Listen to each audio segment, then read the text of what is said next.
hi guys, dumating na nga ang in-order ko from Hi Baobei by Sela. Kung kilala niyo si Sela Gia ng MNL48, siya yun, siya yung may-ari nito. So bakit ako bumili ng dress na ganito? Kasi meron kaming event bukas sa office. Yung aming department ay magkakaroon na ng new name at launch niya bukas. So ang aming motif ay pink, pink kalus. Siyempre ano pa nga ba, pabor na pabor sa akin na pink ang aming tema be. So wear any pink, any touch of pink. Siyempre pink na talaga ako. Pero hindi talaga ito yung susuotin ko sana. Kaya lang yung binili ko sa Shein, parang sinukat ko medyo.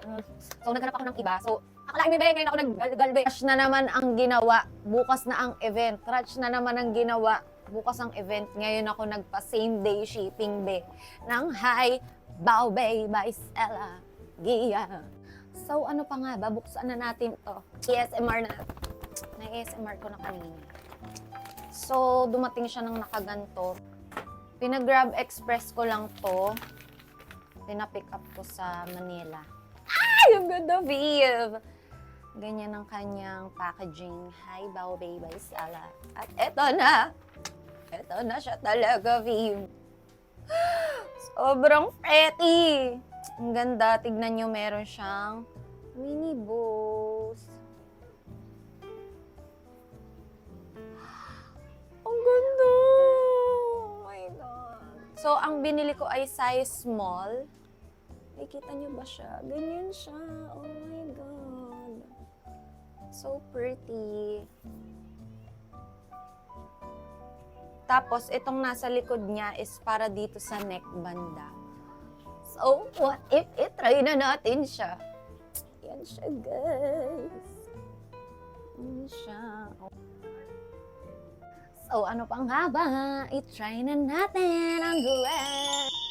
Yes! Oh my God! I love it so much, Sela. Sela, perfect ka sa paggawa nito. Grabe ang confidence na ibibigay sa akin. Yan yung ang likod. Ayan siya sa likod. So, may pakimi siya here. And naka-favorite ko talaga yung mga bow. Little bow. Ribbons.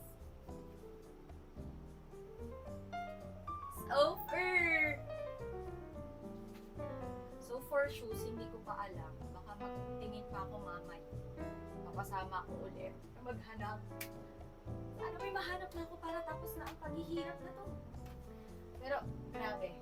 Sela, I love it so much. So, yun lang guys. Kung gusto nyo rin itong dress na to, merong Instagram, TikTok, and Facebook si Sela, binibenta niya to.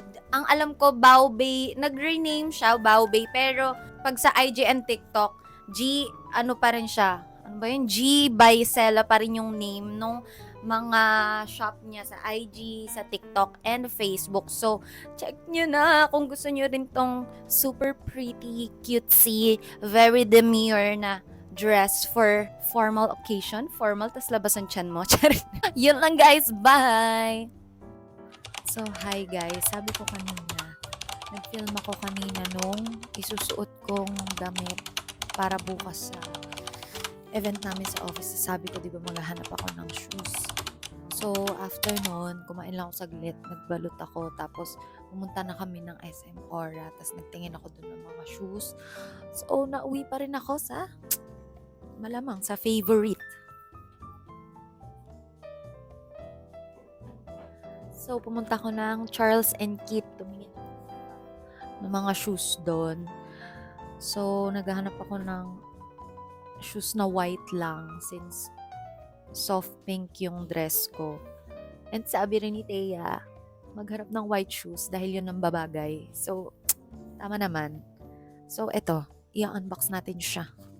Hindi talaga to dapat yung bibilin ko, kaya lang yung unang choice ko ay walang stock.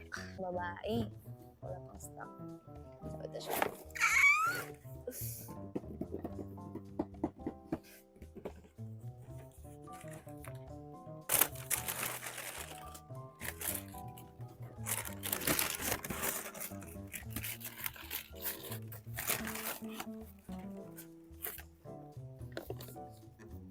Oh, ito siya.